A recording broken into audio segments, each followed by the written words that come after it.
नमस्कार मित्रमैत्रिणींनो.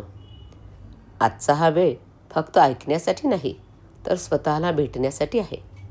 आपण रोज आरशात चेहरा पाहतो, पण मनाला कधी विचारतो का, तू कसा आहेस? मी आज तुम्हाला एक गोष्ट सांगून सुरुवात करणार आहे. एकदा माझ्याकडे एक महिला रुग्ण आली. मी डॉक्टर आहे, योगा टीचर आहे. त्यामुळे तिचे सगळे रिपोर्ट्स नॉर्मल होते. ती आधी दुसऱ्या डॉक्टरांकडे दाखवून आली होती. तिला डॉक्टरांनी सांगितलं होतं तुम्ही हेल्दी आहात. तरी पण ती परत माझ्याकडे आली होती. पण ती म्हणाली, डॉक्टर मला आतून थकल्यासारखं खूप वाटतं. तर तो थकवा तिच्या रिपोर्टमध्ये नव्हता, रक्तात नव्हता, तर तो होता तिच्या मनामध्ये. आणि तिथूनच मला हा प्रश्न पुन्हा आठवला, आपण आजारी का पडतो? आजचा हा पॉडकास्ट फक्त उत्तर देण्यासाठी नाही, तर प्रश्न विचारायला शिकवण्यासाठी आहे. क्षणभर डोळे बंद करा, एक खोल श्वास घ्या आणि स्वतःला सांगा, मी आज माझ्यासाठी वेळ काढला आहे. आपलं शरीर सतत आपल्याशी बोलत असतं, पण त्याची भाषा आपण समजूनच घेत नाही. मी एक तुम्हाला छोटंसं उदाहरण देते बघा. एक तरुण मुलगा माझ्याकडे आला. सतत पोटदुखीची तक्रार. सगळ्या तपासण्या झाल्या, काहीच सापडलं नाही. मी त्याला विचारलं, तुझं आयुष्य कसं चाललं आहे? तो थोडा शांत झाला. मग म्हणाला, मी खूप तणावात आहे. नोकरीची भीती आहे, घरच्यांच्या खूप अपेक्षा आहेत. त्या दिवशी मला पुन्हा जाणवलं, त्याचं पोट आजारी नव्हतं, त्याचं मन थकलं होतं. वैज्ञानिक दृष्टिकोनातून पाहिलं तर जेव्हा आपण ताणतणावात असतो, तेव्हा आपल्या शरीरात कॉर्टिसोल नावाचं हार्मोन वाढत असतं. हे हार्मोन आपल्या पचनशक्तीला कमी करत असतं, आपल्या झोपेवर परिणाम करत असतं आणि आपल्या इम्युन सिस्टीमला कमजोर करत असतं.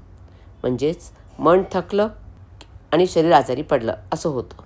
आजच्या काळामध्ये आपण झोपेला खूप कमी महत्त्व देतो.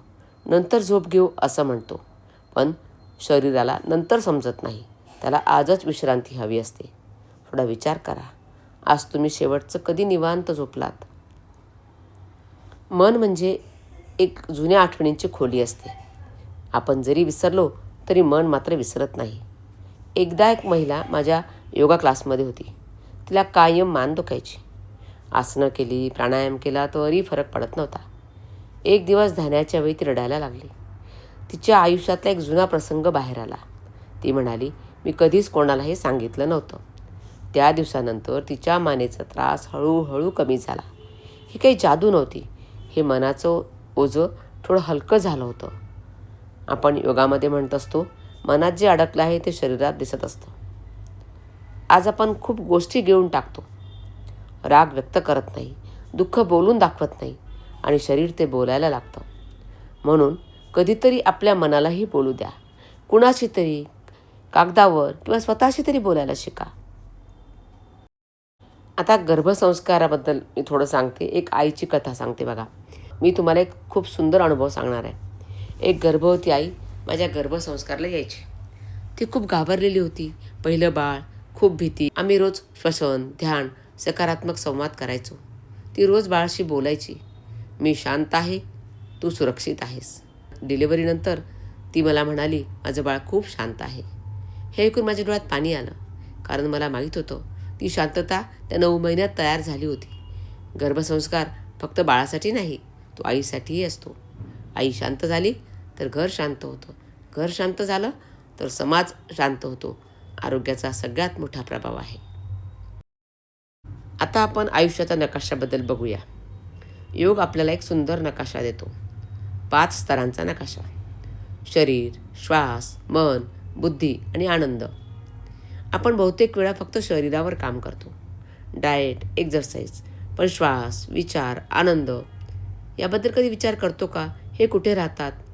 जर आनंदाचा स्तर रिकामा असेल तर शरीर कितीही हेल्दी असलं तरी यात सतत पोकळी वाटत असते. म्हणूनच दिवसातून एकतरी अशी गोष्ट करा जी तुम्हाला आनंद देते. ती छोटी असो किंवा मोठी असो. साधं चहा पिणं असो, संगीत ऐकणं असो, निसर्गाशी संवाद साधणं असो, बागकाम असो. आनंदी राहायला शिका. आता मी तुम्हाला एक छोटा अनुभव देणार आहे. जिथे आहात तिथेच बसा. पाय जमिनीवर ठेवा. डोळे अलगद बंद करा. श्वास घ्या आणि स्वतःला विचारा, माझ्या आयुष्यात सगळ्यात जास्त ताण कुठे आहे? उत्तर येऊ द्या. काही सेकंद शांत राहा. मग स्वतःला विचारा, मी आज त्या ठिकाणी एक छोटा बदल काय करू शकतो. उत्तर लहान असू द्या, पण खरं असू द्या.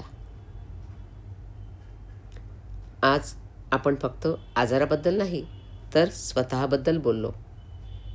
कारण शरीर तुमचं घर आहे, मन तुमचं अंगण आहे आणि संस्कार तुमचा वारसा आहे. जर हा पॉडकास्ट तुमच्या मनाला थोडा स्पर्श करून गेला असेल, तर तो इतरांपर्यंत नक्की पोचवा आणि कमेंटमध्ये लिहा, आज मी माझ्या आयुष्यात हा एक छोटा बदल करणार आहे. छोटा म्हणजे कोणता बदल करणार आहात ते कळवा. मी अपर्णा तुमच्यासोबत आरोग्य, योग आणि संस्काराच्या या सुंदर प्रवासामध्ये पुन्हा भेटेन. नमस्कार.